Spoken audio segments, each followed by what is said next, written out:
सत्परब्रह्म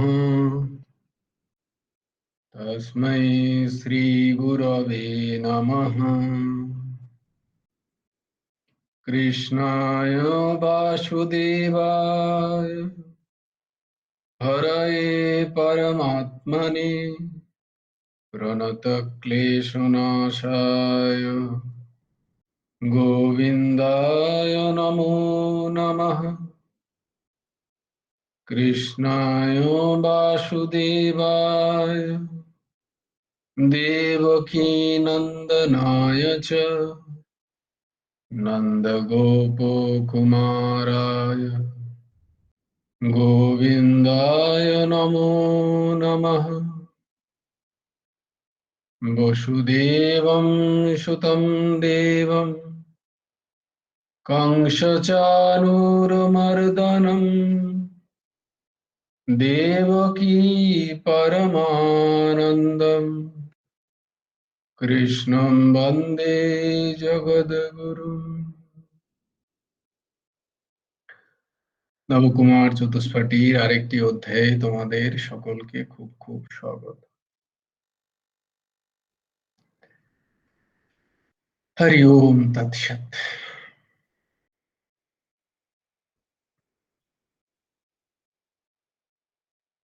আচ্ছা, তোমাদের প্রথমে মঙ্গলাচরণে আরেকটি শ্লোক অ্যাড হয়ে গেছে না, বেশ কিছুদিন হলো।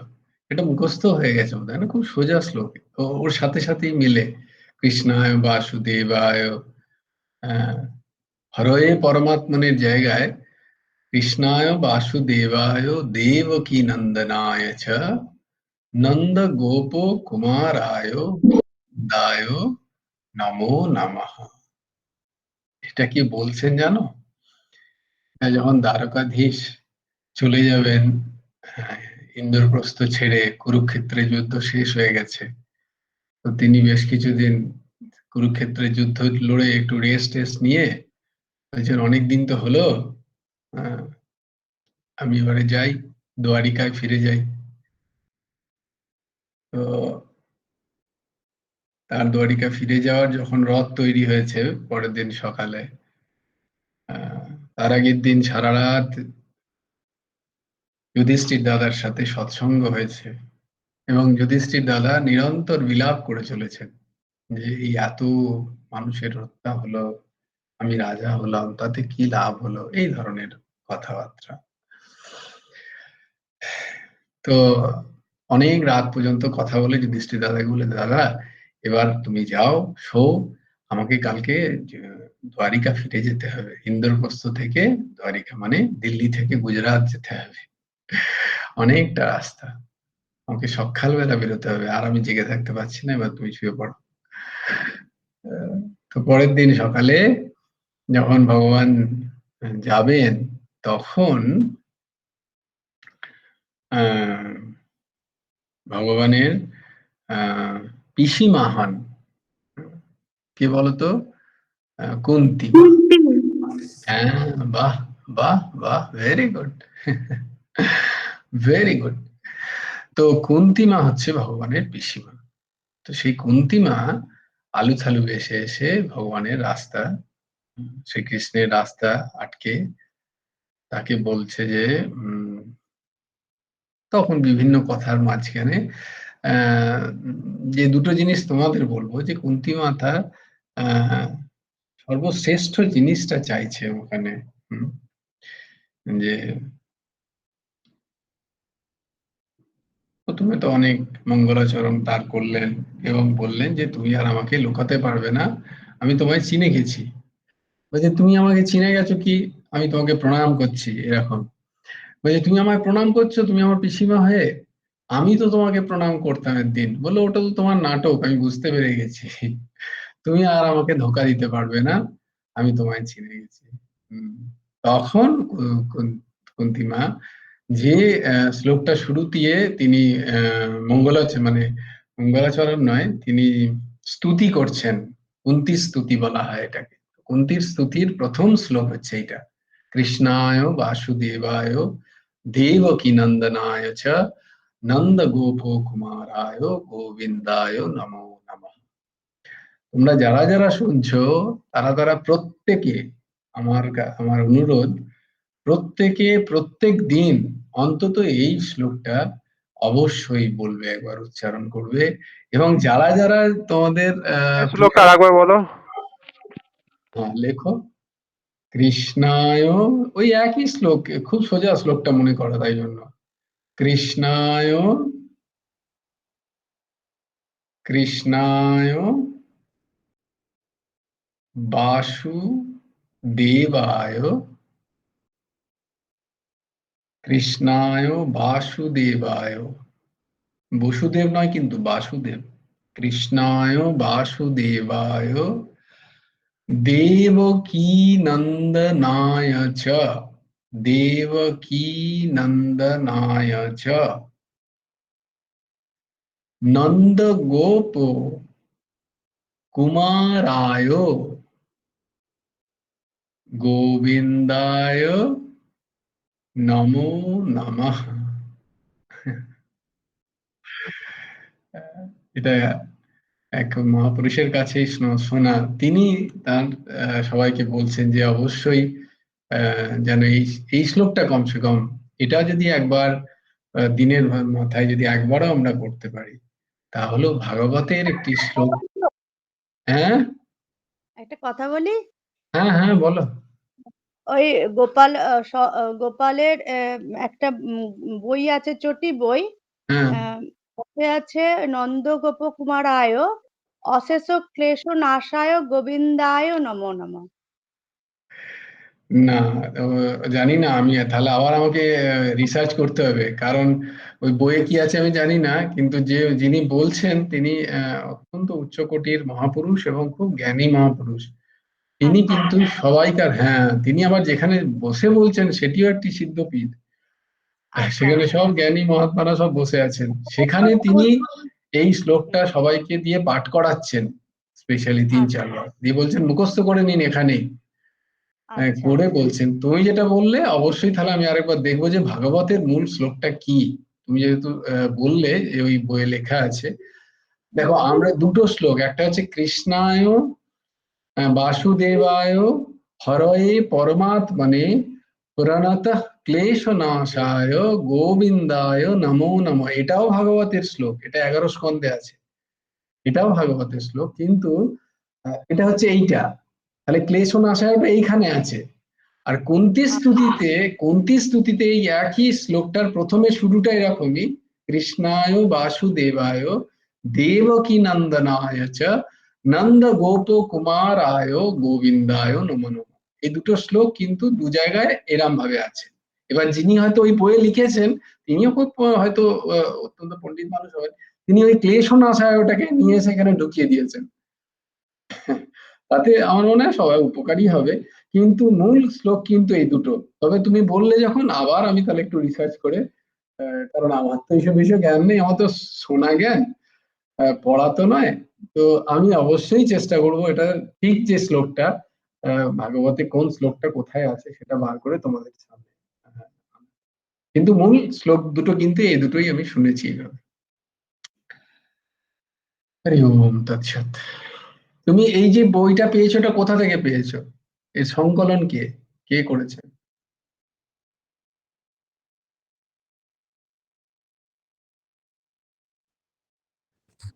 জয় গুরু আদিত্য। হ্যাঁ বলছি যে ওই যে সুপর্ণাদি যেটা বললেন ওটা হচ্ছে যে গোপালের 12 মাসি আছে না, গোপালের যে 108 নাম আছে, হুম কত নাম আছে, ওই কত নামের ইয়েতে লেখা আছে, ওইটা ওইটা প্রণাম মন্ত্র হিসাবে লেখা আছে, অশেষ ক্লেশ নাশায় গোবিন্দায় নমো নমঃ। আর হতে আমরা, পারে। তুমি যেটা বলছো যে কৃষ্ণায় বাসুদেবায় হরে পরমাত্মনে প্রণত ক্লেশ হ্যাঁ এটা তো ভাগবতের শ্লোক, নমো নমঃ, ওইটা তো আমরা এটা জানি। তো একটা শ্লোক। হ্যাঁ, আর ভাগবতের শ্লোক। হ্যাঁ এটা একটা শ্লোক, পূর্ণ শ্লোক।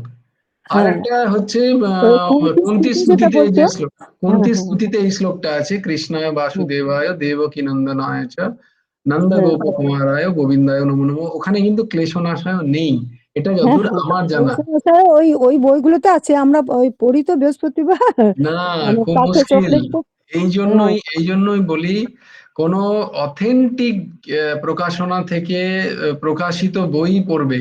যে কোনো বাজার থেকে উঠিয়ে গোপাল 108 পড়লাম, আমার অনুরোধ যে পড়ো না।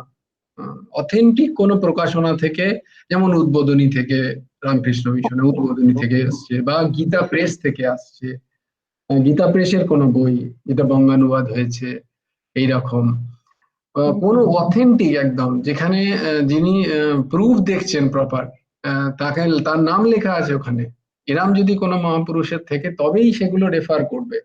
নালে মন মর্জি যিনি লিখে দিলেন। এই দুদিন আগেই আমি একজনের কাছে গীতা দেখছিলাম, কোন একটা সংস্থা বাংলাতেই, তো সেখানে একটা অদ্ভুত কথা পেলাম। তো তখন আমি বললাম তাকে যে এরকম যেখান থেকে খুশি গীতা নিয়ে গীতার চর্চা শুনো না। কেউ মনমুখী গীতার চর্চা করে দিচ্ছে, সে তেরা লিখেও দিচ্ছে সেই নিয়ে, না না না, এটা নয়, অনেক ক্ষতি হয়ে যাবে, তাতে অনেক ক্ষতি হবে। আসলে যে যেমন বোঝে সেই রকম অনুসারে তো না ব্যাখ্যা না, করছে সেটা তো না। করা যায় না, যে যেমন বোঝে বলে হ্যাঁ। হয় নাকি কোনো জিনিস। না বলছি যে বাজারে যেগুলো বেরোচ্ছে সেগুলো তো হ্যাঁ, যে তাহলে যেমন তাই জন্য ভাবছে বাজার থেকে সেগুলো। বই কিনতে নেই। বাজার হ্যাঁ থেকে হ্যাঁ কখনো কেউ কিনবে না।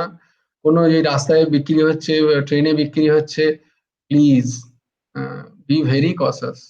ওখানে কি লেখা আছে জানি না, তিনি কি লিখেছেন। আমি কারোর সমালোচনা, কারণ আমার নিজেরই কোনো বিন্দু মাত্র এক ফোঁটা কোনো জ্ঞান নেই, তাই না আমি কারোর ওইটা আসলে সমালোচনায় যাচ্ছি না। তবে যেটা ভাই বলা দরকার সেটা যে, যখনই কোনো বই রেফার করবে, কোনো বই পড়বে, সেখানে সেটা গোপাল সহস্র নাম হতে পারে, সেটা গোপালের 108 নাম হতে পারে, কৃষ্ণের 108 নাম হতে পারে, তার আগে যে মঙ্গলাচরণ গুলো থাকে সেগুলো যেন অথেন্টিক হয়। না হলে তো না হলে ঠিক নয়। যতদূর আমি হ্যাঁ জানি, হ্যাঁ এটা বুঝতে পারছি গুরুদেব পছন্দ করতেন না। গুরুদেব বলতেন, গুরুদেবের কথা শুনেছি মহারাজের মুখে, যে গুরুদেব বলতেন গীতা প্রেস থেকে যে সমস্ত বইগুলো বেরোয় সেগুলো খুব হ্যাঁ অথেন্টিক, সেগুলো সেইগুলো সেইগুলোই পড়তে হয়, কারণ সেগুলো হচ্ছে মূল শাস্ত্রের যে মূল শ্লোকটা আছে সেটাই দেওয়া আছে ওখানে। ওখানে কোনো উঁচু নিচ, নিজের মনমুখী করে দিয়ে সংস্কৃতের বিশাল জানি বলে আমি শ্লোক ঘুরিয়ে দিলাম, অত ওটা নয়, কখনো নয়। আমি কারণ গীতা প্রেসের বই কিনে বাবাকে দিয়েছিলাম একটা, নিয়ে বাবা বলছে মা এই বইগুলো কিনেছো? আমি বললাম হ্যাঁ বাবা আমার কাছে অনেকগুলো আছে বই এরকম। বাবা যে মা এইগুলো পড়বে, এইগুলো খুব ভালো। তাহলে হ্যাঁ গীতা প্রেসের থেকে যে বইগুলো আসছে, হুম সেইগুলো, বা উদ্বোধনী থেকে যে বইগুলো, মানে রামকৃষ্ণ মিশনের উদ্বোধনী থেকে যে হুম হুম বইগুলো, হুম। সেইগুলোই রেফার করবে তোমরা সবাই, প্লিজ। যে কোনো বাজারই, হ্যাঁ সবই ভগবানের নাম, সবই ঠিক আছে, কিন্তু একটু মুশকিল আছে। হ্যাঁ, সঠিক শ্লোকটা, সঠিক শাস্ত্রে যে শ্লোকটা লেখা আছে, সেইটি আমাদের জানা উচিত। দরকার। ঠিক আছে, জয় গুরু রাধেশ্যাম। তো কিন্তু আমরা ছিলাম কোথায়? হ্যাঁ, যে এই শ্লোকটা, এই যে কৃষ্ণায় বাসুদেবায় হরয়ে পরমাত্মনে প্রণত ক্লেশনাশায় গোবিন্দায় নমো নমঃ, এটা যেমন গুরুদেব বিভিন্ন জায়গায় লিখেছেন, তেমনি শ্রীল বিজয় কৃষ্ণ গোস্বামী পাদ, তিনিও তার আশ্রমে বড় বড় করে লিখে রাখতেন এই শ্লোকটি, বলে সবাইকে বলতেন এই শ্লোকটা পড়ো, এই শ্লোকটা পড়ো, কৃষ্ণায় বাসুদেবায় হরয়ে পরমাত্মনে প্রণত ক্লেশনাশায় গোবিন্দায় নমো নমঃ। আর সেদিন আমি ওই সেই মহাপুরুষের কাছে তার প্রবচনে শুনলাম যে, কেউ যদি অত বড় বড় শ্লোক মুখস্থ নাও করতে পারো, এইটা অত্যন্ত সোজা একটা শ্লোক, কুন্তী স্তুতি আছে, কৃষ্ণায় বাসুদেবায় দেবকী নন্দনায় চ নন্দ গোপকুমারায় গোবিন্দায় নমো নমঃ। আচ্ছা, তিনি আবার এত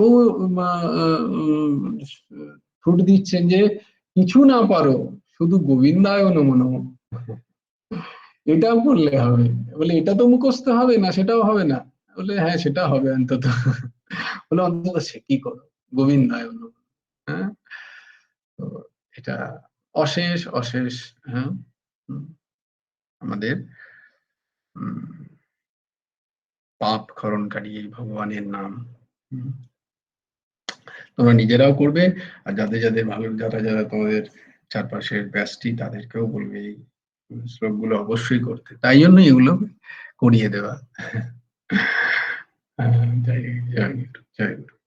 আমরা ছিলাম তাহলে শ্রীমদ্ ভগবদ গীতার 25 নম্বর শ্লোক আজকে আমরা পড়বো, তাই না?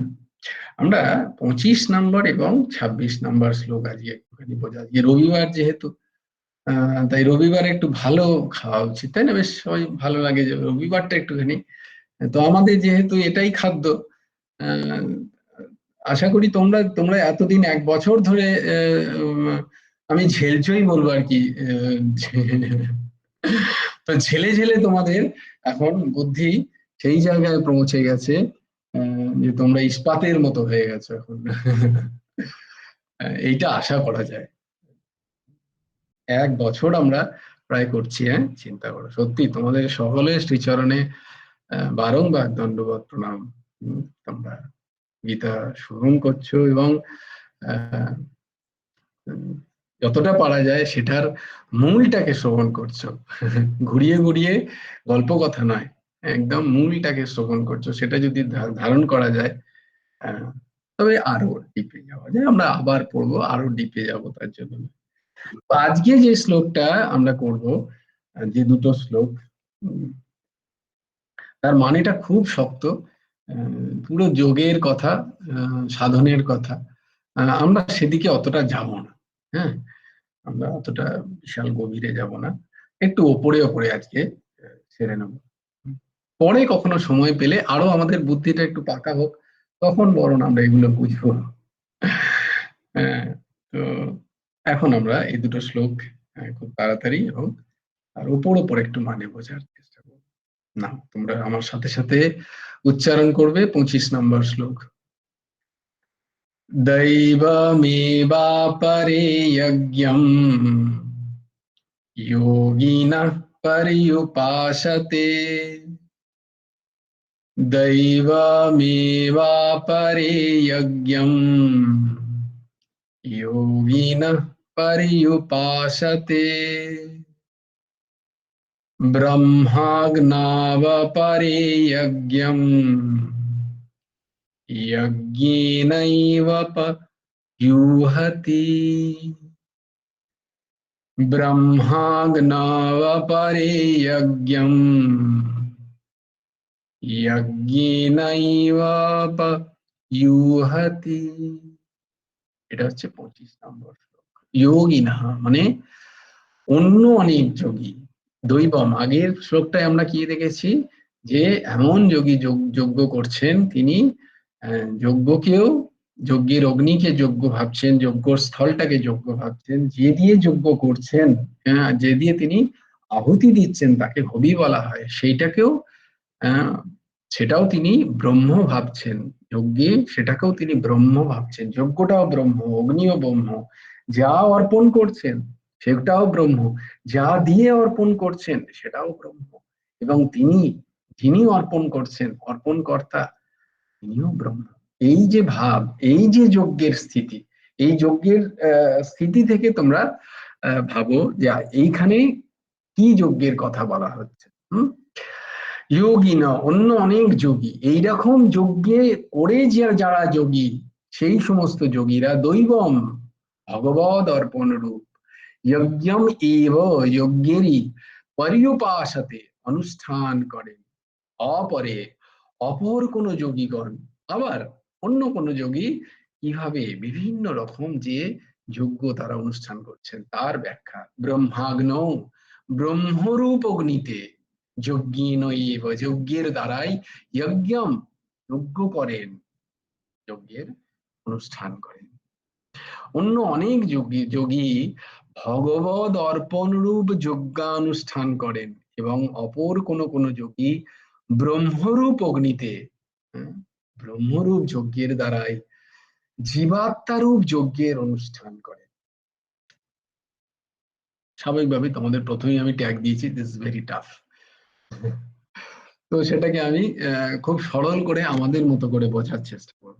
আমি পরের শ্লোকটাও পড়ে নিই, কারণ সাহায্য নেব পরমারাধ্য প্রেমাস্পদ গুরুদেবের যে ব্যাখ্যা, গুরুমুখী গীতা উপদেশে সংযম রূপ ধারণা, ধ্যান, সমাধি ও চিত্তের অবস্থা ভেদ, 38 নম্বর অধ্যায়ে তিনি কি বলছেন, এই দুটো শ্লোককে মিলিয়ে তিনি খানিকটা ব্যাখ্যা করেছেন, যদিও তার সেই ব্যাখ্যাটাও খুবই শক্ত, তবুও আমরা চেষ্টা করবো যতটা সেটা সোজা করে বোঝা যায়। 26 নম্বর শ্লোক। শ্রোত্রাদীনিন্দ্রিয়াণান্যে সংযমাগ্নিষু জুহতি। শ্রোত্রাদীনিন্দ্রিয়াণান্যে সংযমাগ্নিষু জুহতি। শব্দাদীন বিষয়ানান্য ইন্দ্রিয়াগ্নিষু জুহতি। শব্দাদীন বিষয়ানান্য ইন্দ্রিয়াগ্নিষু জুহতি। আবার অন্য যোগীগণ চক্ষু, কর্ণ ইত্যাদি সমস্ত ইন্দ্রিয়গুলোকে সংযম রূপ অগ্নিতে আহুতি দেন, এবং অপর, আবার দেখো 4 রকম যোগী পেয়ে গেলাম, আবার অপর যোগীগণ শব্দাদি বিষয়গুলোকে ইন্দ্রিয় রূপ অগ্নিতে আহুতি দেন। কি জ্বালা! হরি বল। গুরুদেব লিখছেন,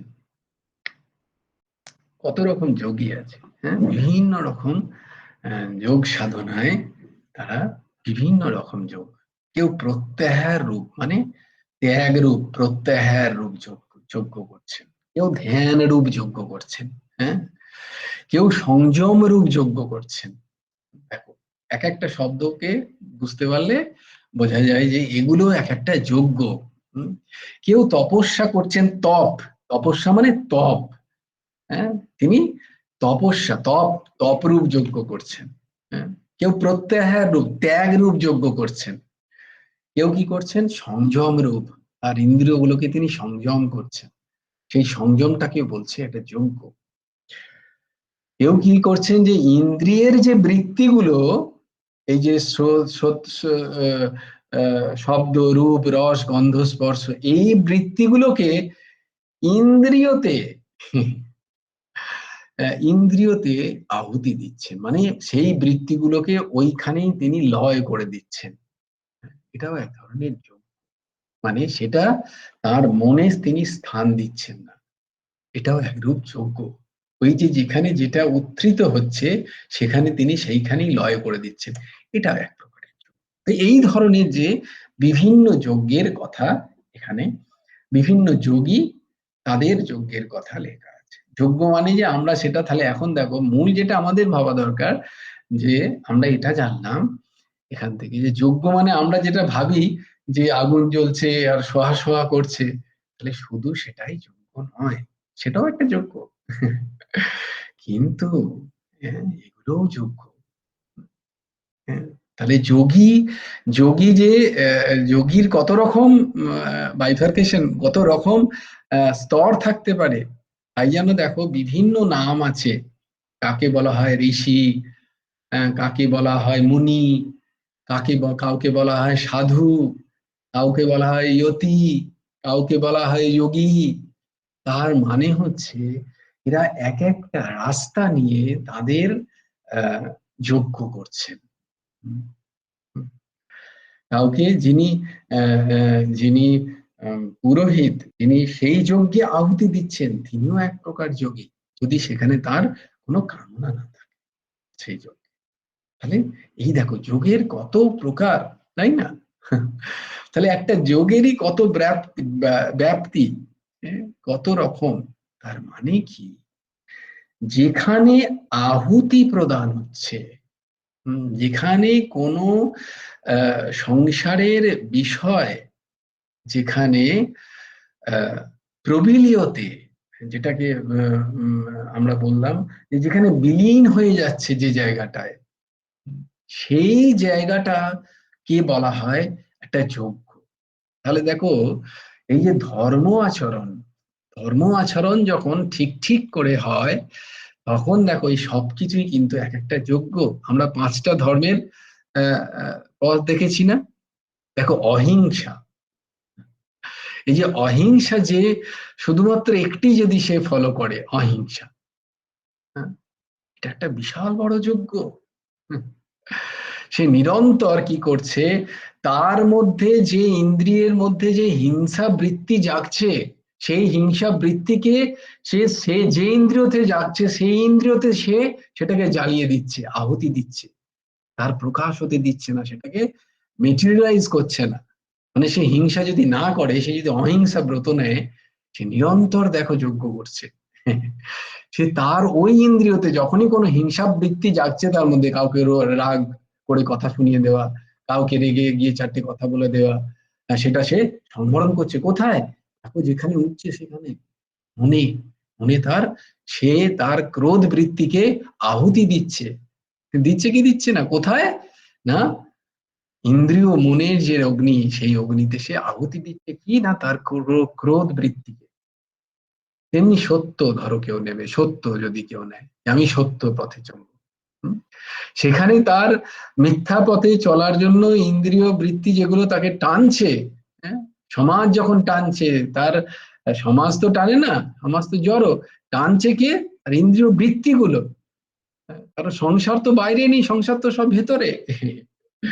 তাই তারা যখন আমাদেরকে সেই প্রবৃত্তির দিকে ঠেলে দিচ্ছে, তখন তখন আমার ওই যে সত্যরূপী যে যজ্ঞ আমি প্রতিষ্ঠা করেছি নিজের মনে, সেই সত্যরূপী যজ্ঞেতে এই সব কিছু ইচ্ছাগুলোকে আমি সেখানে আহুতি দিচ্ছি। এগুলোকে আমি আমি করছি না, আমি সেটাকে সেটাকে কাজে নিয়ে আসছি না। কারণ এটাও একটা যজ্ঞ। তো দেখো এই কতগুলো যোগ্যতাই ভগবান বলছেন, প্রত্যাহার রূপ পরায়ণ যোগীরা, এই যে শোনা, দেখা, শ্রোত্রা আদি, শোনা, দেখা, তারপরে শোকা, স্পর্শ, এই সমস্ত জ্ঞানেন্দ্রিয় সকল শব্দাদি বিষয় থেকে প্রত্যাহৃত করিয়ে সংযম রূপ অগ্নিতে আহুতি দিচ্ছেন। আমার চোখ কোথাও টানছে দেখার জন্য, আমি চোখটাকে সংবরণ করে নিচ্ছি। তীব্র মনের ইচ্ছা, মন বলছে চোখকে যা দেখ, না আমি বলছি না দেখবো না। আবার চোখকে এই যে এইটা, এটা যোগ্য একটা, এটাও একটা যোগ্য। যে করছে সে যোগী, আর যে করছে না সে নয়, সে সাধারণ মানুষ আমাদের মতো। ইন্দ্রিয় যা বলছে ইন্দ্রিয়ের সাথে ভেসে যাচ্ছে, যা ইচ্ছা ইন্দ্রিয় বলছে দেখ দেখে নিচ্ছে, যা বলছে ইন্দ্রিয় বলছে খা খেয়ে নিচ্ছে, যে যার সাথে পাচ্ছে সঙ্গ করে চলে আসছে। শব্দ, রূপ, রস, যেটা মনে হচ্ছে শুনতে, কেউ বললো এটা শুনে নিয়ে খুব ভালো, সেটা শুনে নিল।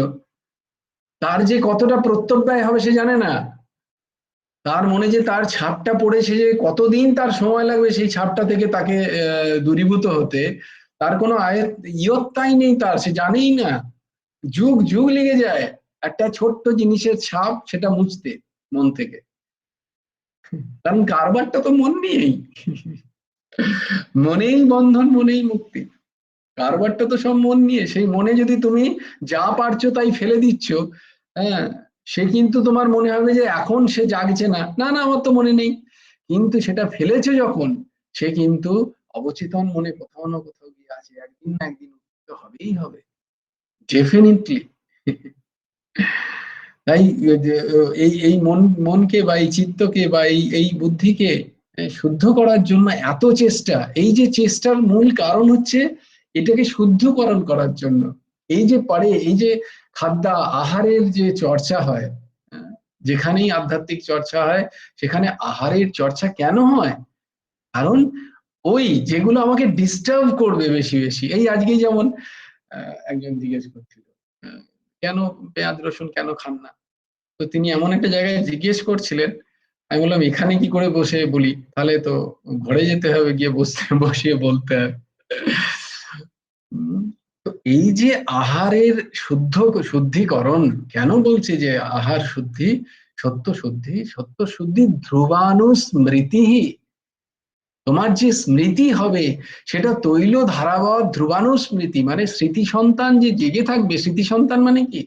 মানে তোমার যে সৎ কথা, যে সৎ সঙ্গে যে সমস্ত কথা, ভগবত অর্পিত বুদ্ধি, ভগবানের সাথে তোমার যে সম্পর্ক, এইটা হচ্ছে স্মৃতি সন্তান। এইটা জেগে থাকবে কি ততক্ষণ, যতক্ষণ না তুমি তোমার মধ্যে আরো অনেক কিছু, এর থেকে বাইফার্কেট করে দেওয়া, এর থেকে দূরে সরিয়ে নিয়ে যাওয়ার মতো বিষয়গুলোকে যদি তুমি আমরা যদি আমাদের মনের মধ্যে ফেলি, তাহলে সে তো মলিন হয়ে গেল না, মলিন হয়ে যায়। এই মনটাকে, এই যে চিত্ত দর্পণকে অমলিন করার চেষ্টা, এই সব কিছু জানবে, এই সব কিছুর উদ্দেশ্য হচ্ছে চিত্ত দর্পণটাকে অমলিন করার চেষ্টা। বলে তাতে কি হবে? ও তাতে কিছু হবে না। তাতে কি, তুমি যা, তোমাকে সেটা দেখতে পাবে। তোমাকে আলাদা করে কেউ বলছে না যে তুমি এটা হয়ে যাবে, তুমি সেটাই। কিন্তু তোমার চিত্ত, আমাদের চিত্ত দর্পণ মলিন হওয়ার জন্য সেই চিত্ত দর্পণে আমার স্বস্বরূপ প্রতিফলিত হচ্ছে না, তাই জন্য আমার বিশ্বাসও হচ্ছে না। তখন চিত্ত আমার মলিন হয়ে যাবে, নির্মল হবে, শুদ্ধকরণ হয়ে যাবে। তখন সেখানেই আমারই স্বস্বরূপ এখানে প্রস্ফুটিত হবে। বলেছি না, উদাহরণস্বরূপ কিরাম দিয়েছিলাম, যে জলের নিচে একটি পদ্ম ফুল ফুটে আছে। সেই জলটা, সেই পদ্ম ফুল ততক্ষণ তুমি দেখতে পাবে না যতক্ষণ না জলটা পরিষ্কার হচ্ছে এবং জলটা শান্ত হচ্ছে। দুটোই প্রয়োজন, এক তো পরিষ্কার হওয়া, দ্বিতীয়ত শান্ত হওয়া। তো এই যে যত ক্রিয়া দেখতে পাও, এই ক্রিয়া থেকে স্বস্বরূপের উপলব্ধি হয় না। ক্রিয়া কখনো, কর্ম কখনো কর্মাতীত বিষয়কে প্রকাশ করতে পারে না। কি করে পারবে? কর্ম নিজেই তো ধার করেছে তার থেকে এনার্জি। আমি কারোর কাছ থেকে ধার করেছি, আমি আবার তার ধার মেটাবো কি করে? আমি কোনো শেঠকে ধার করেছি, সেই শেঠকেই আমি বলবো আমি তোমাকে প্রকাশ করছি, তুমি শেঠ। দূর করলা, তোর কি প্রয়োজন কি? আমি তো নিজেই বিশাল বড় লোক। তো এই যে কর্ম, কর্ম করার প্রেরণা আসে সেই ব্রহ্ম থেকে। তাহলে কর্ম কি করে ব্রহ্মকে প্রকাশ করবে? তো তুমি যাই করছো কেন, সে সবই তো কর্ম, সবই তো ক্রিয়া। সেটা কর্ম হোক, বিকর্ম হোক বা অকর্ম হোক, সেটা তো কর্ম বটে। কর্ম কিন্তু ব্রহ্মকে প্রকাশ করে না, কর্ম তোমার স্বস্বরূপকে প্রকাশ করে না, কর্ম ভগবানকে প্রকাশ করে না। কর্ম কি করে?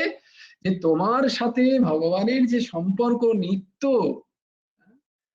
এইটাকে বোঝার জন্য, সেটা আছে, সেটা হয়েই আছে, সেটা কোথাও পালিয়ে যায়নি, সেটা ভুলে গেছি আমরা। আমাদের মন এতই মলিন হয়ে গেছে, আমাদের বিশ্বাস নেই, কনফিডেন্সই নেই। তাই জন্যই বিবেকানন্দ বলছেন না, যে যার নিজের প্রতি কনফিডেন্স নেই, তার তাকে নাস্তিক বলা যাবে।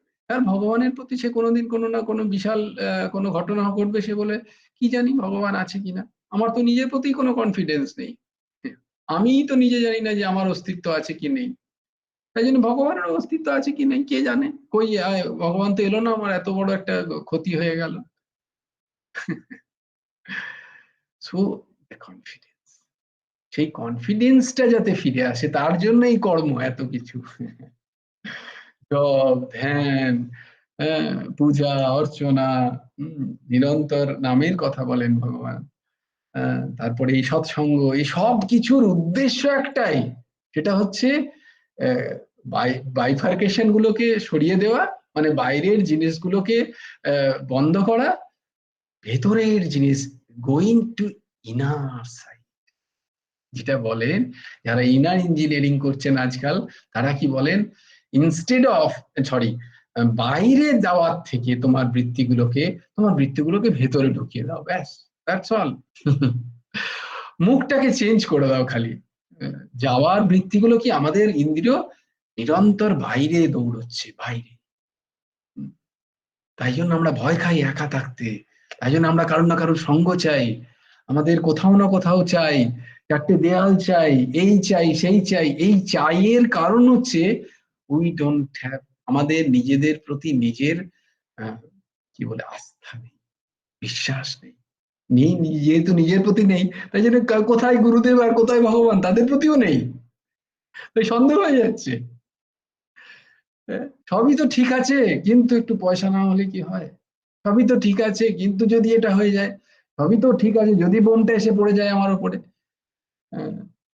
যদি এসে মেরে দেয়, যদি ওই ক্লাসটা এখানে লেগে যায়, মৃত্যু হবে। তার মানে আমার বিশ্বাস নেই, আমার বিশ্বাস টলছে সেখানে, নিরন্তর টলে যাচ্ছে। কেন নেই? কারণ আমার নিজের প্রতি বিশ্বাস নেই। তো তার এই যে জায়গাটা, এই নিজের প্রতি বিশ্বাস উৎপন্ন করার জন্য যে সমস্ত ক্রিয়াগুলো, সেইটা হচ্ছে যৌগিক ক্রিয়া। তিনি কোথাও না কোথাও তোমার এই বহিবৃত্তি, ইন্দ্রিয়ের যে বহিবৃত্তিটাকে বন্ধ করে দেওয়া, আটকে দেওয়া, সেটাকে অন্তর্মুখী করার নামই হচ্ছে যোগ। তাই জন্য ভগবান বলছেন, পরমহংস ঠাকুর শ্রী হেমন্ত দেবজি বলছেন, ধ্যান, সমাধি, এগুলো যদি এক বিষয়ক হয় তখন এগুলোকে সংযম বলা হয়। এইভাবে তিনি দারুণ ব্যাখ্যা করছেন, অপূর্ব। সমাধির কিরম কতগুলো প্রকার আছে, চিত্তের কি কি অবস্থা। ওহো, চিত্রের কত অবস্থা দেখো। চিত্তের 5টা অবস্থা হয়। ক্ষিপ্ত, মূঢ়, বিক্ষিপ্ত, একাগ্র, নিরুদ্ধ। চিত্তের এরকম এরকম অবস্থা হয়। রাগ দেশ জনিত বিষয়ে অভিনিবিষ্ট যে চিত্ত, সেই চিত্তকে ক্ষিপ্ত চিত্ত বলা হয়। তন্দ্রাদিগ্রস্ত, প্রায় ঘুমিয়ে যাচ্ছে, ঝিমোচ্ছে, সেই চিত্তকে মূঢ় চিত্ত বলে। মূঢ় চিত্ত বলে। সর্বদা বিষয়ে আসক্ত, বিষয় ভাল লাগে, এক বিষয় এলো, দুদিন পরেই আবার সেটাকে ভাল লাগছে না, দিয়ে আবার একটা অন্য বিষয় চাই। বিষয়ে আসক্ত যে চিত্ত, তাকে বলা হয় বিক্ষিপ্ত চিত্ত।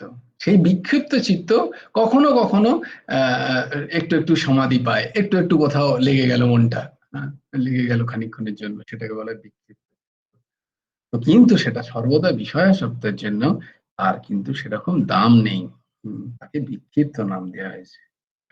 ক্ষিপ্ত ও মূঢ় চিত্তে সমাধি একেবারেই হয় না।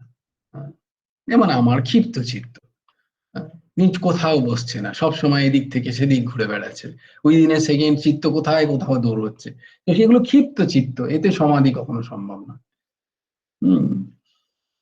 তো তাহলে এইভাবে নিজেদেরকে বুঝতে হয় যে আমাদের চিত্তের দশা কি, আমাদের ক্ষিপ্ত চিত্ত না মূঢ় চিত্ত না বিক্ষিপ্ত চিত্ত। এইবার কখনো কখনো বসে চিত্ত মাঝে মাঝে একাগ্র হয়, এক হয়, কোনো একটা বিষয়ে দৃঢ় চিন্তন হয়, সেটা হচ্ছে একাগ্র চিত্ত। আর এই একাগ্র চিত্তেতে কি হয়, তুমি যেটা ধারণা করছো, যেটা চিন্তা করছো, তদাকার বৃত্তি হয়। তদাকার বৃত্তি হয়, মানে সেই রকম বৃত্তি নিজের মধ্যে তখন আস্তে আস্তে তৈরি হয়। আরেকটা চিত্তের স্থিতি, এর থেকেও আর একটা উচ্চ স্থিতি হচ্ছে, যেটাকে বলা হয় সেই তদাকার বৃত্তিতেও আর কোনো আকার থাকে না, সেটাকে বলা হয় নিরুদ্ধ চিত্ত। এটা তখন আর কোনো, তখন ভগবানের সাথে এক অনুভূতি হয়, তখন আর কোনো আকারে তার তার কোনো আকারে তখন আর একাগ্রতা নেই।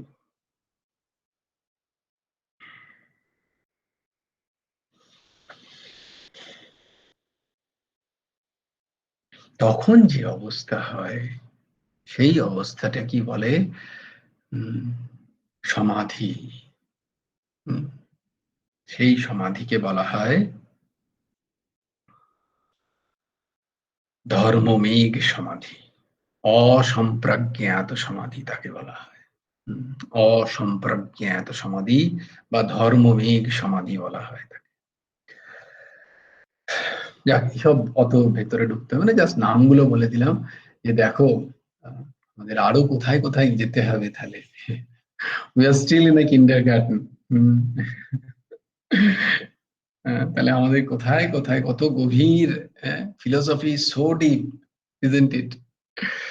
তো দেখো, এই সমাধি দুরকম সমাধি হয়, সম্প্রজ্ঞাত সমাধি, অসম্প্রজ্ঞাত সমাধি। অসম্প্রজ্ঞাত সমাধিকে ধর্মমেঘ সমাধি বলা হয়। এই ধর্মমেঘ সমাধি, এই সম্প্রজ্ঞাত সমাধিতে চিত্তের কি কি দশা হয়, অসম্প্রজ্ঞাত সমাধিতে চিত্তের কি কি দশা হয়, এটাকে কেন ধর্মমেঘ বলা হয়, সমস্ত ব্যাখ্যা ভেবেছো হাউ ডিপ ইট ইজ। তো আমরা অত দূরে যাচ্ছি না। আমাদের মূল কথা হচ্ছে আমাদের সংযম করতে হবে, সংযম অগ্নিতে আমাদের যোগ সাধনা শুরু করতে হবে, যাতে আমাদের সব ইন্দ্রিয়ের কথা যেন আমরা হুবহু সে যেমন বলছে তেমন, আমরা যেন ইন্দ্রিয়ের গোলাম না হয়ে যাই, আমরা যেন ইন্দ্রিয়কে আমরা গোলাম বানাতে পারি, এই চেষ্টা আমাদের করতে হবে। আমরা যেন ইন্দ্রিয়ের গোলাম না হয়ে যাই। কেউ আমাকে ভালোবাসছে, তাকে খুব ভালো লাগলো, কেউ আমাকে খারাপ লাগছে, তাকে খারাপ লাগলো, এটা হচ্ছে ইন্দ্রিয়ের গোলাম হয়ে যাওয়া। আর আমার তাতে কি যায় আসে, এই ভাবনাতে হচ্ছে আমি ইন্দ্রিয়কে, আমি জগৎকে তখন গভর্ন করব, জগৎ আমাকে তখন গভর্ন করবে না। নাকি জগৎ যেমন যেমন বলছে আমি সেরাম সেরাম হয়ে গেলাম? No, it's not. Then I will govern the world. আমি আমার পরিবেশকে গভর্ন করব। এইটা হচ্ছে যার স্থিতি, সেই রকম আমাদের হতে হবে। এই দুটো শ্লোকের ব্যাখ্যাটা এরকম। আর যাব না, আমার মাথা খারাপ হয়ে যাবে, আমার মাথা অলরেডি খারাপ হয়ে গেছে। জয় গুরু, রাধে শ্যাম, রাধে শ্যাম, রাধে শ্যাম, শ্যাম শ্যাম, রাধে রাধে, রাধে কৃষ্ণ, রাধে কৃষ্ণ, কৃষ্ণ কৃষ্ণ, রাধে রাধে। ভজ গুরু হেমন্ত দেব, রাধে শ্যাম, জপ হরে কৃষ্ণ, হরে রাম। জয় জয় শ্রী রাধে, जय जय श्री राधे, जय जय श्री राधे। हरि बोलो, हरि बोलो, हरि हरि बोलो। जय गुरुदेव, जय गुरुदेव, जय गुरुदेव। जय जय परमंश ठाकुर श्री श्री हेमंत देव जी। जय गुरु राधेश्याम। श्री हेमंत देवार्पणमस्तु। श्री गुरार्पणमस्तु। জয় গুরু রাধেশ্যাম। সবাই ভালো থেকো, সুন্দর থেকো, সুস্থ থেকো। কালকে আবার আমাদের দেখা হবে 10টার সময়, রাইট?